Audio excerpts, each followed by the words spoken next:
Hare Krishna. So, we welcome you all to this reading session on Krishna book, chapter number 11. So, before we proceed, we are meeting almost a week later. I wish to make a few announcements which I had made in the previous video also, and this information has been shared in the groups before. The test of Krishna book quiz contest will be conducted only on Sundays from now on, and on the basis of the feedback which has been received from all devotees. This is 8:30 p.m. to 9:15 p.m., which is our current timing, has got the maximum number of responses, that is 368 out of 605. And many devotees have also written that any time is comfortable. So considering this into picture, we have decided that we will not be changing the time for the quiz. 8:45 p.m. to 9:15 p.m. is the timing for the test on Sundays. If somebody misses the quiz due to any reason, we will organize a requiz of Sunday's test from 11 a.m. to 11 p.m. That means a 12-hour window. So I think this will be sufficient enough for anybody who is not able to give the quiz on Sunday, and therefore this quiz will be reopened as a part of helping devotees who are very eager to participate for a 12-hour window. On Tuesday, after the test, Monday's test is over. So, Tuesday morning, 11 a.m., we will be sharing the correct answers of the test conducted on Sunday or even the requiz on Monday. The test will be the same. On Wednesday, 11 a.m., we will be declaring the results of all participants. But we have made it very clear that if a participant does not enter the correct roll number, his or her result will not be declared. Then on Thursday, we will be starting with our reading sessions. So, reading session 1, 2, and 3 will be conducted on Thursday, Friday, and Saturday. But if a chapter is small, then we might cover it within a single reading session also, as we are doing in this chapter number 11 today. So, we are conducting only one reading session. Therefore, depending upon the volume of the content of the chapter, we might take one, two, or three, or whatever is the need. This will be communicated to you on a weekly basis. So let's begin our discussion on Krishna book chapter number 11 by this wonderful prayer from Sri Chaitanya Charitamrit. Krishna Krishna Krishna Krishna Krishna Krishna Krishna He Krishna Krishna Krishna Krishna Krishna Krishna Krishna He Krishna Krishna Krishna Krishna Krishna Krishna Rakshamam Krishna Krishna Krishna Krishna Krishna Krishna Pahi Mam Ram Raghav Ram Raghav Ram Raghav Rakshamam Krishna Keshav Krishna Keshav Krishna Keshav Pahi Mam. Pranam mantra of Srila Prabhupada. Namah Om Vishnupadaya Krishna Pristhaya Bhutale Srimate Bhakti Vedanta Swamin Iti Namine Namaste Saraswate Deve Gauravani Pracharine Nirvishesha Shunyavadi Paschatya Desha Tarine Hare Krishna Krishna Krishna Hare Hare Hare Rama Rama Rama Rama Hare Hare. Hare Krishna. So let's begin this chapter 11, which is entitled Killing the Demons Vatsasur and Bakasur. When the twin Arjun trees fell to the ground, making a sound like the falling of thunderbolts, All the inhabitants of Gokul, including Nanda Maharaj, immediately came to the spot. They were very much astonished to see how the two great trees had suddenly fallen. Because they could find no reason for their falling down, they were puzzled. When they saw child Krishna bound up to the wooden mortar by the ropes of Mother Yashoda, they thought that it must have been caused by some demon. Otherwise, how was it possible? At the same time, they were very much perturbed because such uncommon incidents were always happening to child Krishna. While the cowherd men were thus contemplating, the small children who were playing there informed the men that the trees had fallen because Krishna had pulled the wooden mortar with the rope binding him. Krishna came in between the two trees, they explained, and the wooden mortar was topsy turvied and stuck in between the trees. Krishna pulled the rope and the trees fell down. When the trees fell down, two very dazzling men came out of the trees, and they said something to Krishna. Most of the cowherd men did not believe the statement of the children. They could not believe that such things were at all possible. Some of the men, however, believed them and told Nanda Maharaj, "Your child is different from all other children. He just might have done it." Nand Maharaj smiled to hear about the extraordinary abilities of his son. He came forward and untied the knot just to free his wonderful child. After being freed by Nand Maharaj, Krishna was taken onto the laps of the elder gopis. They took him away to the courtyard of the house and began to clap, praising his wonderful activities. Krishna danced along with their clapping, just like an ordinary child. The Supreme Lord Krishna, being completely controlled by the gopis, sang and danced just like a puppet in their hands. So, this is what we had discussed in the previous session, the previous chapter, that these twin Arjuna trees had fallen, and when Nand Maharaj and all the men of the village they came to of Gokul, they came to know that such a loud noise came. They came running to that spot, but when they realized that how did it happen, they were just wondering, ki, how can this happen? It might be the work of a demon. But the small children who were playing around, they told, no, no, this is because Krishna pulled these pulled these trees down by pulling the rope, stucking the mortar in between the two trees. So some of them were not even believing the children. The children even told them that two very dazzling personalities came out and they were saying something to Krishna. So these two dazzling personalities are Nalkuvar and Manigriva. But most of them told Nand Maharaj that your child is extraordinary. So then Krishna was given to the elderly gopis where he simply behaved just like an ordinary child. So the Supreme Lord, Krishna, being completely controlled by the gopis, sang and danced just like a puppet in their hands.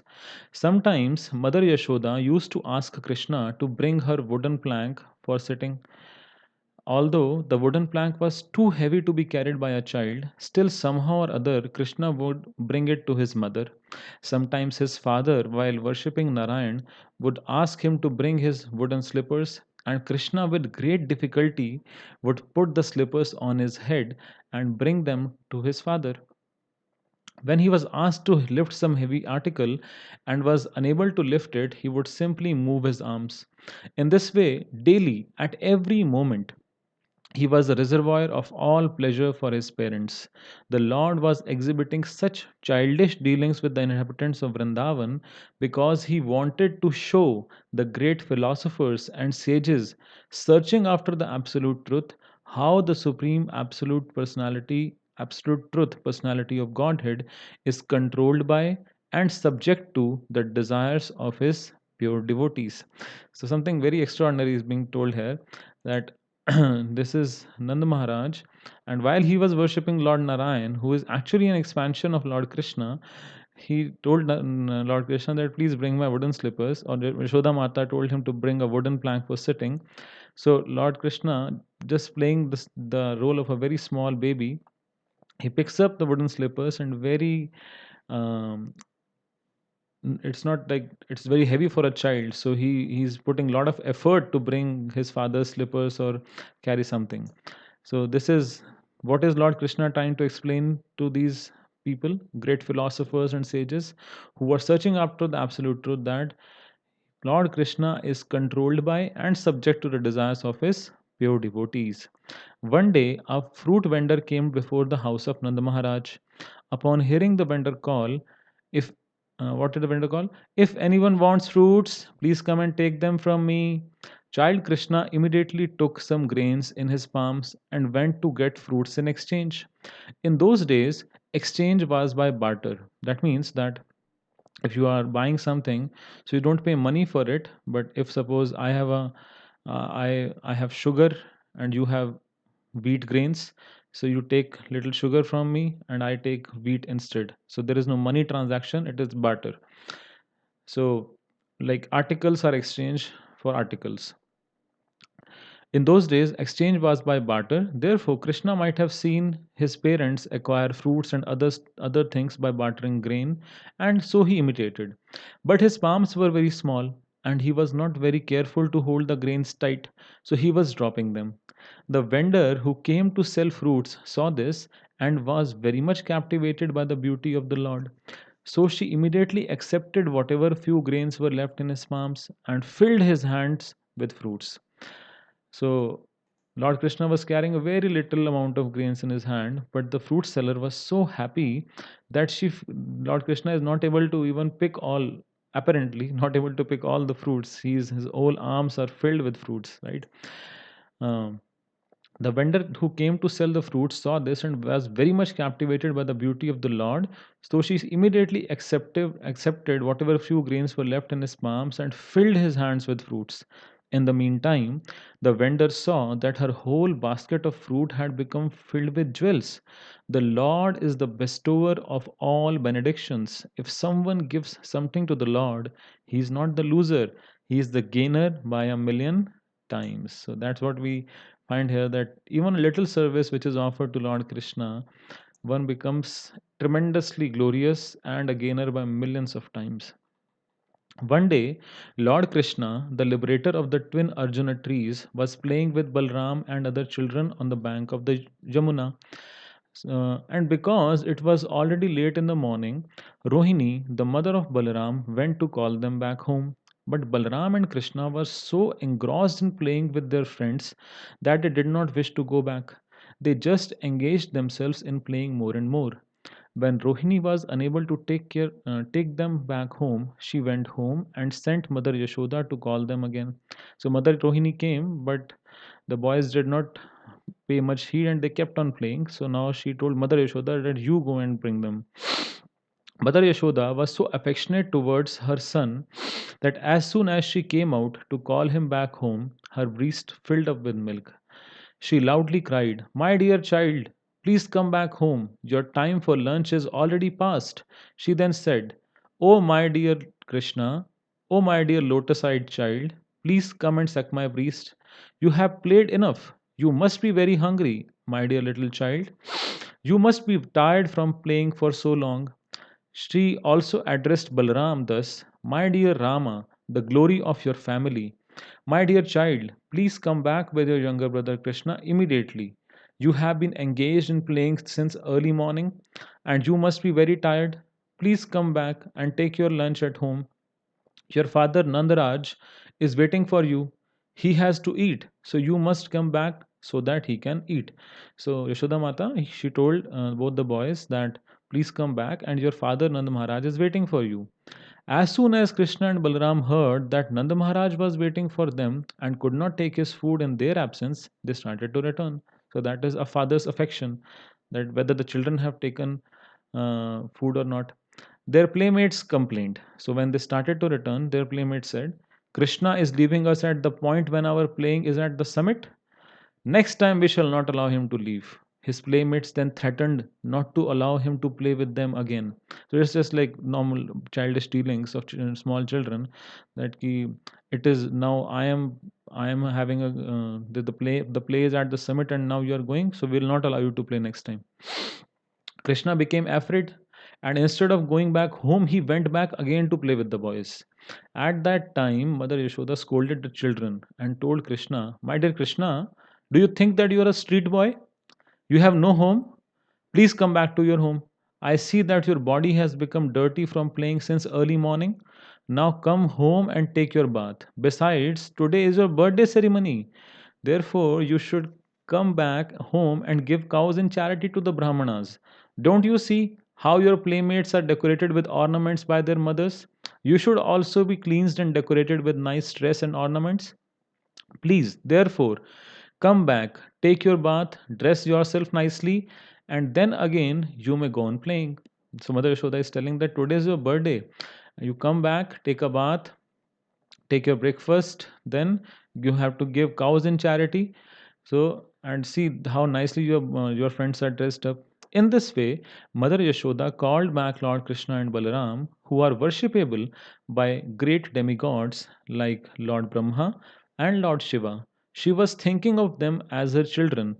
When Mother Yashoda's children, Krishna and Balaram, came home, she bathed them very nicely and dressed them with ornaments. She then called for the Brahmanas, and through her children, she gave many cows in charity for the occasion of Krishna's birthday. So, this is Krishna's which birthday? Second birthday. In previous chapters, we had read that Krishna's first birthday was celebrated. Now it was Krishna's second birthday. In this way, she performed the birthday ceremony of Krishna at home. After this incident, all the elder cowherd men assembled together and Nanda Maharaj presided. So, all the elder men of Gokul, they came together and they started consulting amongst themselves. They began to consult amongst themselves how to stop the great disturbance in Mahavan. So, Mahavan basically is one of the 12 forests of Braj, and Gokul is a part of Mahavan in Mahavan on account of the demons. In this meeting, Upananda, the brother of Nanda Maharaj, was present.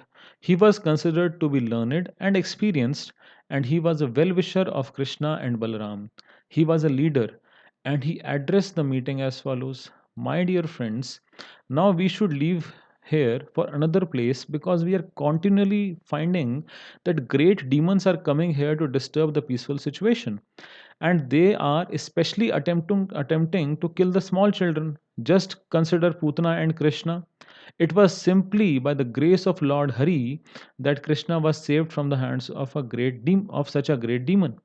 Next, the whirlwind demon took Krishna away into the sky, but by the grace of Lord Hari, he was saved, and the demon fell down on a stone slab and died.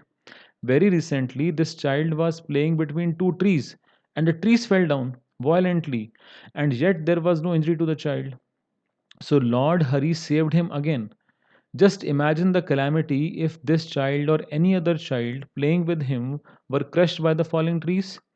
Considering all these incidents, we must conclude that this place is no longer safe. So they felt that Gokul is not safe now. We should leave from here. Let us leave. We have all been saved from different calamities by the grace of Lord Hari. Now we should be cautious and leave this place and reside somewhere where we can live peacefully. So Upananda, he is the brother of Nanda Maharaj, and he's suggesting that we should leave this place because constantly disturbing elements, demons are coming and attacking, especially small children. So now what he's suggesting that we should leave from here where we can and go somewhere where we can live peacefully. I think that we should all go to the forest known as Vrindavan, where just now there are newly grown plants and herbs. It is very suitable for pasturing ground for our cows, and we and our families, the gopis with their children, can very peacefully live there. Near Vrindavan is Govardhan Hill, which is very beautiful, and there are newly grown grass and fodder for the animals, so there will be no difficulty in living there. I therefore suggest that we start immediately for that beautiful place, as there is no need to waste any more time. Let us prepare all our carts immediately, and if you like, let us go, keeping all the cows in front. So he's suggesting that we go to this beautiful place, Vrindavan, and what all is there? There is the wonderful, which is the hill near to Vrindavan, that is Govardhan Hill, and therefore what we will find there, newly grown grass and fodder for the animals. So it will be very easy for us to live there. So on hearing the statement of Upananda, all the cowherd men immediately agreed. Let us immediately go there. Everyone then loaded all their household furniture and utensils onto the carts and prepared to go to Vrindavan. All the children, women, and old men of the village were arranged on seats, and the cowherd men equipped themselves with bows and arrows to follow the carts. So, who were protected? The children, women, and old men. So, this is Vedic culture that children, women, and old men or women are protected, and the responsibility for the protection is uh, given to the able bodied men of the community. So all the cows and bulls were placed in the front along with their calves, and the men with their bows and arrows surrounded the herds and carts and began to blow on their horns and bugles. In this way, with tumultuous sound, they started for Vrindavan. So, if we see in this picture, so they are sitting on their carts, bullock carts, and they are moving gradually towards. They are moving from Gokul to. They are going towards Vrindavan. So, and who can describe the damsels of Braja? They were all seated on the carts and were very beautifully dressed with ornaments and costly saris. They chanted the pastimes of child Krishna as usual. Mother Yashoda and Mother Rohini were seated on a separate cart, and Krishna and Balaram were seated on their laps. While Mother Rohini and Jashoda were riding on the cart, they talked to Krishna and Balaram, and feeling the pleasure of such talks, they looked very, very beautiful. So Krishna and Balaram are sitting in the lap of their mothers, and they're talking to them, and they are having a very pleasurable talk. In this way, after reaching Vrindavan, where everyone lives eternally, very peacefully and happily, they encircled Vrindavan, and it means they did the parikrama, drew all their carts together in a half circle, and in this way constructed a temporary residence. When Krishna and Balram saw the beautiful appearance of Vrindavan, Govardhan Hill, and the banks of the river Yamuna, they felt very happy.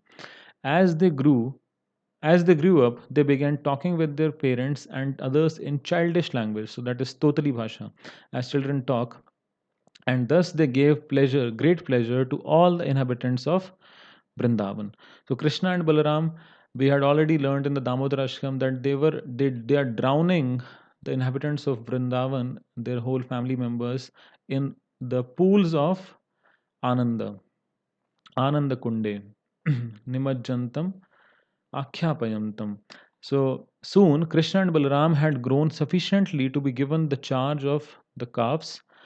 Cowherd boys from the very beginning of their childhood are trained to take care of the cows, and their first responsibility is to take care of the little calves.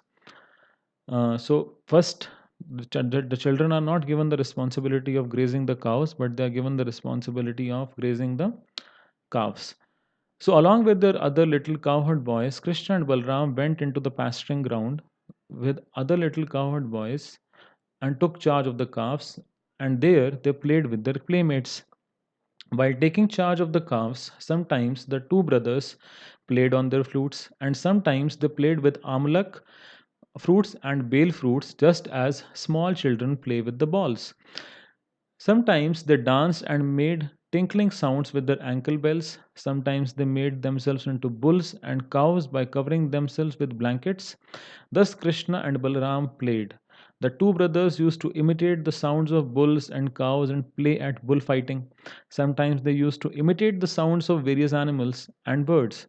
In this way, they enjoyed their childhood pastimes apparently like ordinary mundane children. So, this is Lord Krishna and Balram. They are going with their cowherd friends with their calves, but what in this picture, if we see, what are they doing? They are imitating the different gestures. So if this peacock is like this, so Lord Balaram is imitating him, and this is a frog, so Lord Krishna is sitting just like a frog, and this is another friend of theirs, he's sitting just like a monkey, and this is a bird which is opening its feathers. So this cowherd boy is opening his hands just like a bird, imitating him. So this was a common play, imitating the sounds, imitating the gestures of all the animals in the forest.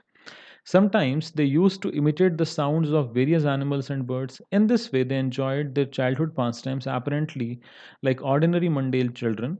Once, when Krishna and Balaram were playing on the bank of the Yamuna, a demon of the name Vatsasur assumed the shape of a calf and came there intending to kill the brothers. So, Vats means a calf. Cow's calf is called a Vatsa. Vatsapadam means the imprint made by the hoof of a calf, as we had read in the previous chapter, chapter number 2. So, Vats Asur means a demon in the form of a calf. So, he assumed the shape of a calf, and although he was a demon, but he had assumed the shape. So, now by taking the shape of a calf, the demon could mingle with other calves. Krishna, however, specifically noticed this, and he immediately alerted Balaram about the entrance of the demon.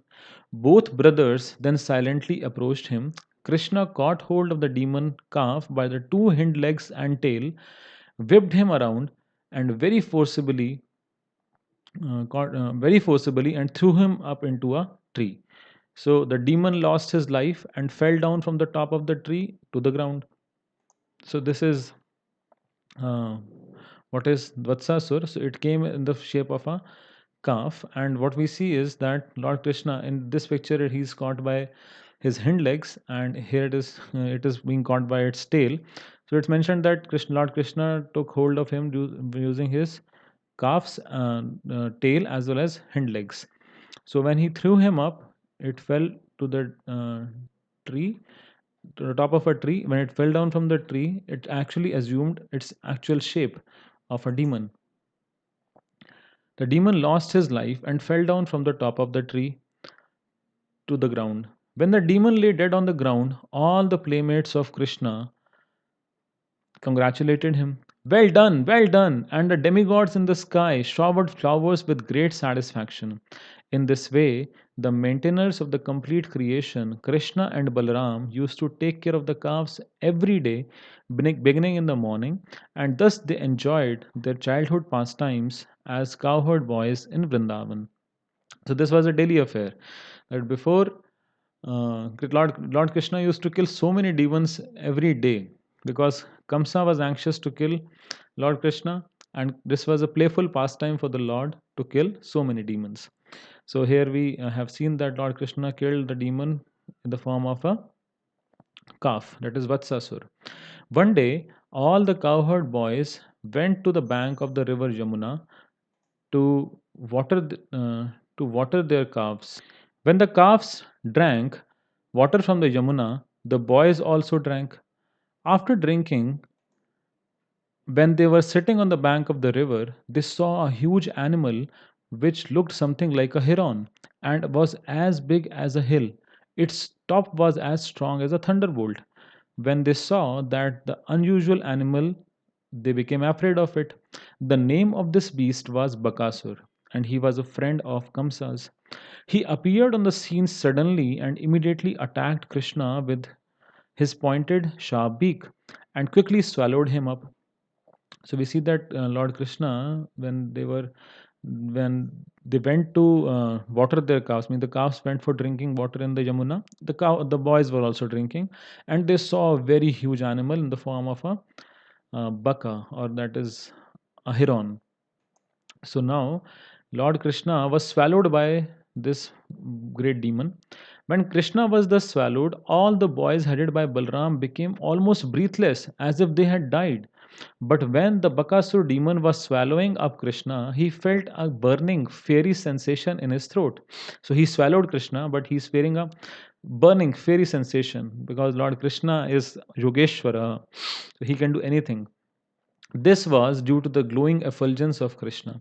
The demon quickly threw Krishna up and tried to kill him by pinching him in his beak.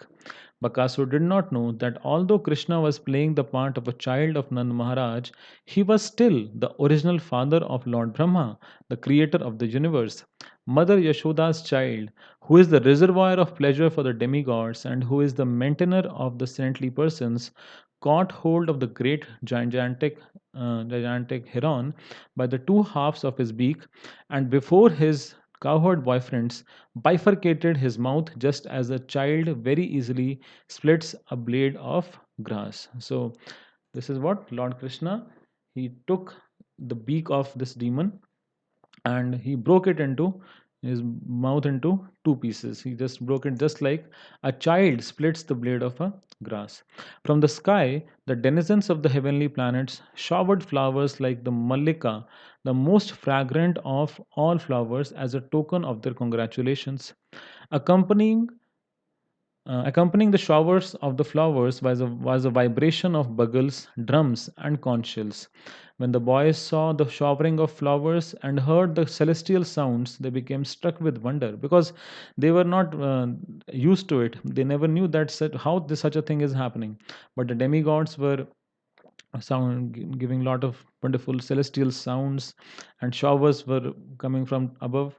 So the boys were amazed, and when they saw Krishna from the freed from the mouth of the great demon Bakasur, all of them, including Balaram, were so pleased that it seemed as if they had regained their very source of life. As soon as they saw Krishna coming towards them, they one after another embraced the son of Nanda and held them to their chests. After this, they assembled all the calves under their charge and began to return home. So we see that these boys are so fortunate that they get a chance to embrace Lord Krishna, to play with him, right? So, how fortunate they are. When they arrived home, they spoke of the wonderful activities of the son of Nanda. When the gopis and the cowherd men all heard the story from the boys, they felt great happiness because naturally they loved Krishna. And by hearing about his glories and victorious activities, they became still more affectionate towards him. Thinking that child Krishna had been saved from the mouth of death, they looked upon his face with great love and affection. They were full of anxiety and could not turn their faces from the vision of Krishna.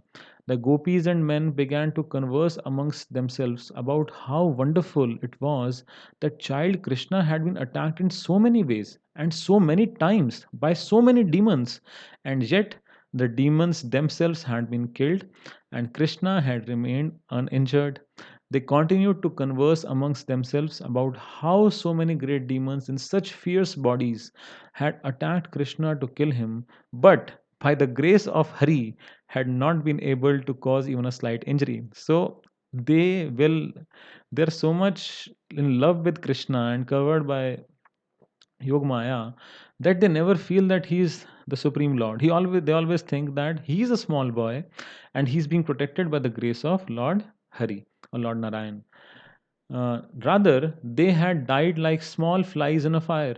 Thus, they remembered the words of Garg Muni, who had foretold, by the dint of his vast knowledge of the Vedas and astrology, that this boy would be attacked by many demons. Now they were actually seeing that this was coming true, word by word. All the cowherd men, including Nanda Maharaj, used to talk of the wonderful activities of Lord Krishna and Balaram, and they were always so much absorbed in those talks that they forgot the threefold miseries of this material existence. This is the effect of Krishna consciousness. What was enjoyed 5,000 years ago by Nand Maharaj can still be enjoyed by Krishna conscious persons simply by talking about the transcendental pastimes of Krishna and his associates.